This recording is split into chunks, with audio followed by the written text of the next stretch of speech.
I'm Albie Galoon, and I'm here today to discuss the residential real estate market with Thad Wong, the co-founder of At Properties.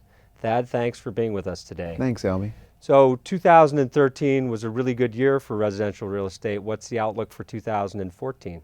I don't think we're seeing it slow down at all. 13 was a great year for us, and in 14 we're expecting things to roll right along.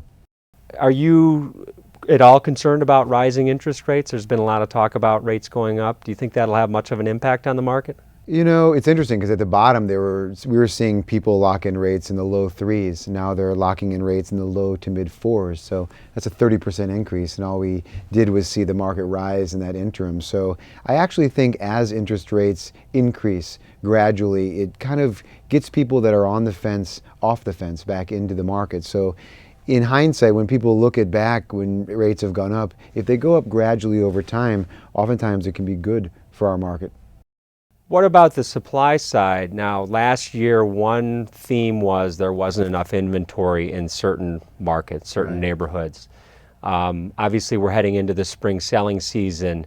Do you think we're going to see a big increase in the number of properties that go on the market? You'll see a big increase in the number of properties, but it'll be the same percentage. I think it'll be, a sequel to last year's movie. We've got a lot more buyers jumping in the market, and we've got a lot fewer sellers now. As we've experienced some strong appreciation, gradually more sellers are able to sell their home and get out, and so that's helping. So because of the strong appreciation, thankfully, that's adding to the supply.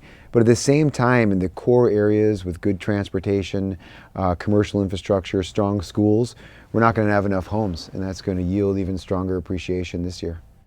Obviously, there was a lot of high-rise construction during the last boom. We haven't seen that yet, although we have seen some smaller condo projects get going in the last couple of years.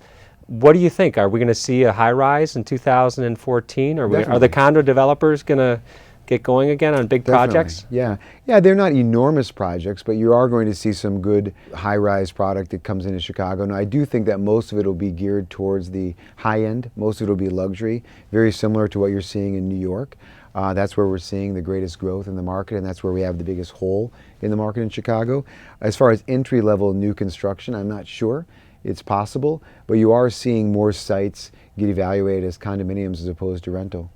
One of the biggest stories last year was the merger of Koenig and Stray and Rubloff, Prudential Rubloff, I should say. Do you expect more consolidation going forward? There's not much left that there could be. Really the only other independent besides At Properties is Baird & Warner. Other than that, they're all franchises already, and it's very hard to combine franchises unless one franchise is acquired by another franchise. So we aren't for sale, so we're not looking to have any major merger or major announcements, and we have not had a history of acquisitions.